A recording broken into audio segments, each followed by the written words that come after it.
Hey, this is Charles Kirkland, founder of the Media Buyer Association. Now we need to, like we say, we need to get busy here. A lot of people have been randomly naming their Facebook campaigns, whatever you could possibly imagine, and coming back 5 days later, 3 days later, they're not working, or they haven't been able to set their retargeting up right because, well, things are named inappropriately. We're going to fix that today. We're actually going to set up our retargeting, and we're going to show you how to name things. So let's go ahead and get started. First of all, we need conversion pixels. Now, these are different from tracking pixels. There's actually a difference from a conversion pixel and a tracking pixel. Just not from a technology standpoint, but how they're used. So let's go ahead and get started. Now, we have got the media buyer webinar. Let me find that over here. As you see, we've got a webinar. Unfortunately, let's go ahead and view it. Let's go into the good old-fashioned view page here. And this is our handy dandy page. We're about to split test this page. So I've got this headline, and Lawton Childs gave me another headline. I'm hoping my headline beats Lawton, but most of the time it doesn't. So anyway, let's go ahead and get back to this. So we're gonna go ahead. What are we naming this? 060 Native Ads Workshop. Now, why would I name it Native Ad Workshop? First of all, it's the Native Ad Workshop. Makes it very easy. I put a number in here so I can have 06. Well, I can have like leads 06. I can have my checkouts. I can have all these. I can name checkouts 06 checkout, 06 add to cart, add to basket. It makes everything easier. So let's go ahead and create that lead. Create that pixel here.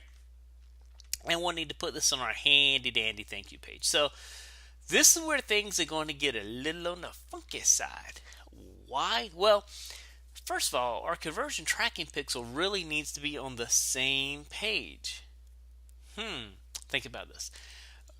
The same domain. It needs to be on my thank you page. So I need to first of all go ahead and set up my thank you page, which we've done that. We're going to be using lead pages for that.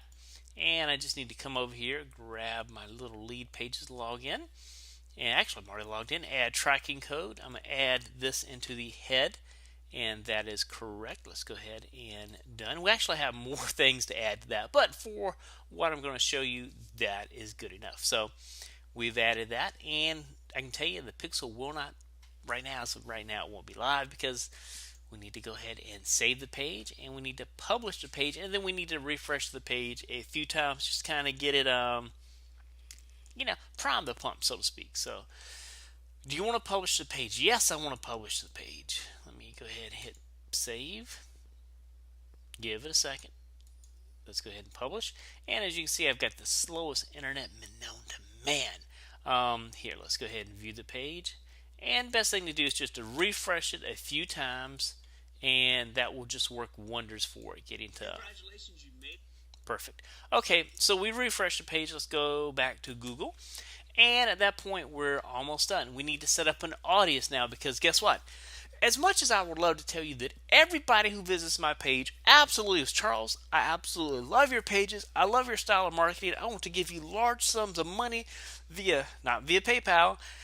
That's not going to happen. So we need to look at it.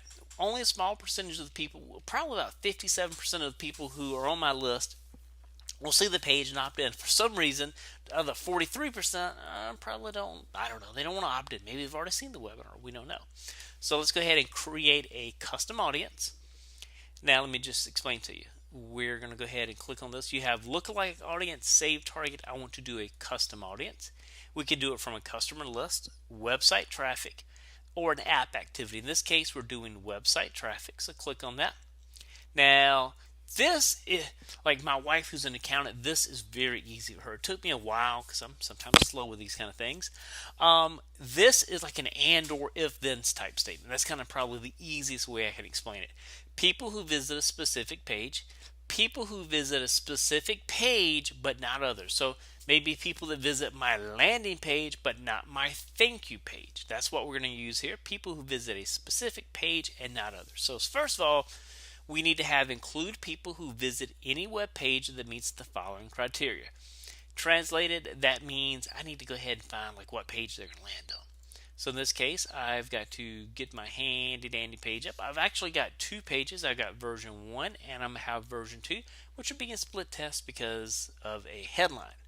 So I've got page 1, and let me go ahead and add in V2 for page 2. So we have, and either one of these pages. Now we need to exclude.